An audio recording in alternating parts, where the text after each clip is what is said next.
Olá pessoal, aqui é o Richard Santos falando diretamente da cidade do Doral, aqui no sul da Flórida. Antes de mais nada, muito obrigado pela audiência de todos vocês. Você que já me acompanha, você que me vê pela primeira vez, muito obrigado pela escolha.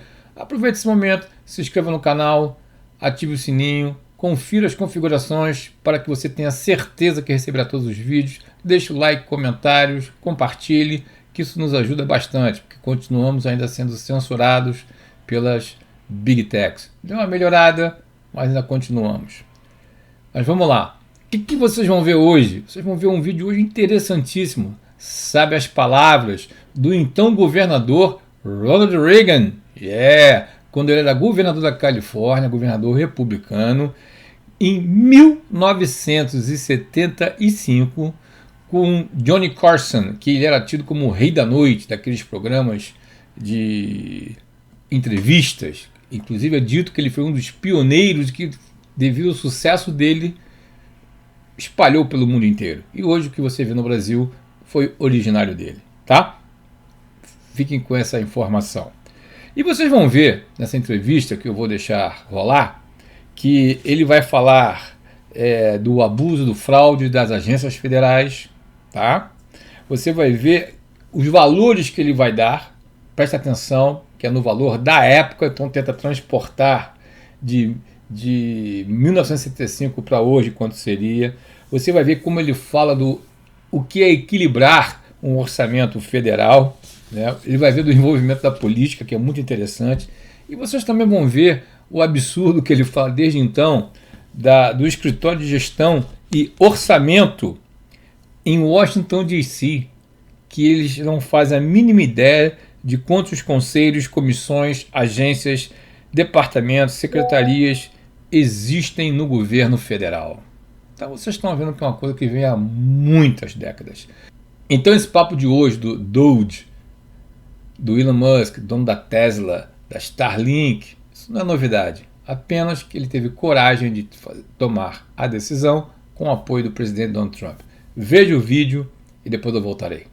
When you and I were boys back in the Midwest, Right. governments, federal, state, and local, were only taking about 15 cents out of every dollar earned. Today, they're taking almost half of every dollar earned in the United States. And most people don't realize it because the taxes are hidden in the so-called business taxes. You know, the politician that stands up and yells, oh, let's save the little man, let's tax business, and everybody yells hooray. But they haven't figured out that every tax on business is just a part of the cost of production. And the customer winds up paying it when he buys the product. It's a hidden sales tax. There's 116 of them in the suit of clothes that each one of us is wearing. Suppose a lot of economists have suggested, and I don't know that it'll ever come to be in this country, that if they closed all of the loopholes and corporations and maybe tax loopholes and even on the rich certain loopholes and made a percentage income and made a flat fee without all of the deductions, that the government might raise as much money as they do now. Oh, sure. And really, the loopholes, this has been overdone by the politicians, too. No. The bulk of the money that is taken by what are called loopholes are the legitimate deductions with which, if the people didn't have them, they couldn't pay their income tax. Interest on their mortgage, interest on the installments on their car, their property taxes on their home, if they have one, and so forth. These are, in politicians' eyes, loopholes. But we ought to have tax reform, and we ought to start by making it so simple that you don't have to hire a lawyer to find out how much you owe every year. That's for sure. It used to be a little simplified, but not anymore. Johnny, we live in the only country in the world where it takes more brains to figure out your income tax than it does to earn the income. You may be right. We've gotten in the habit over the last 40 years of thinking the government has the answers.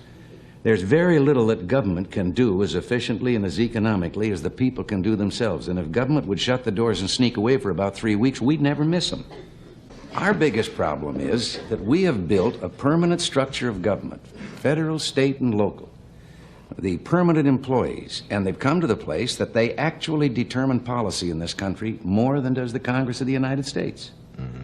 There are 14.5 million public employees in the United States. That's quite a voting bloc. And the bureaus and agencies, now in Washington, I heard you talking earlier about some of the research programs. Mm-hmm. What would you say if I told you about a study in which this was called the demography of happiness? And in this study, the government found out that young people are happier than old people. And they found out that people that earn more are happier than people that earn less. And they found out that well people are happier than sick people. That's good. Well, that's glad this to was know that. $249,000 to find out it's better to be rich, young, and healthy than old, poor, and sick. A poll was taken recently that found out that only 46% of the people in the poll could name their United States congressman. But what was worse, 86% of those who could name him couldn't tell you a single thing that he represented or stood for. They just knew that he represented the state. But he was a congressman, but what's he doing while he's up there? And the same is true at the local levels of government and all the rest. But so you're saying people really have to take an active interest, and you have to have citizen action groups locally and let them know. See, the special interest and groups. Now, the special interest groups aren't, as everyone thought, big, powerful business interests or something that are going to persuade government to do things. As a matter of fact, I don't know anyone with less influence today in government than business. They're just a convenient whipping boy. But it's the groups that have got a particular axe to grind. You can't have a power plant because it might interfere with the seagulls. Now, I think I'm an environmentalist, and I do not agree with those people way over on the edge who pave the whole country over in the name of progress. But also, I don't like those on the other extreme that won't let you build a house unless it looks like a bird's nest. Someplace in the middle, we got to allow people our ecology too. Right. Well, this kind of group, and they want their particular program. Hundreds of dollars have been added to the cost of an automobile, putting gadgets on it to clear up the air. We're the only country in the world that's set out to do it that way. When budget deficits are what's causing inflation, I don't see that there's any room to be on either side of that argument. Yeah, I think the answer to curing inflation is a balanced budget. Now, how do you do that? I mean, how do you balance the budget? Well, balancing the budget is like protecting You don't spend more than you take in, right? Yeah, it's like protecting your virtue. You have to learn to say no.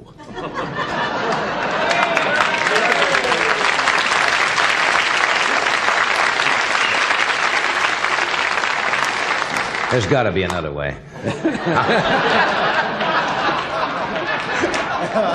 What's the second option?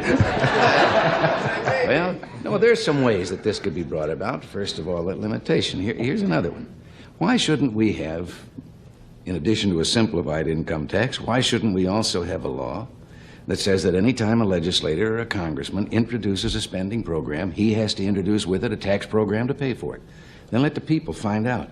There was a woman that, from a financial firm that was back at the President's Economic Council, and her words weren't quoted. Everybody else's words got in the paper, all the Hellers and the Galbraiths and all the so-called economists. And I have a degree in economics, so I can say this. I think an economist is someone who has a Phi Beta Kappa key on one end of his watch chain and no watch on the other. This woman said that you go to the polls and you ask the people, do they want some social service, some program that government can give? And the people in the polls are apt to read and say, hey, that sounds good, yeah. Mm-hmm.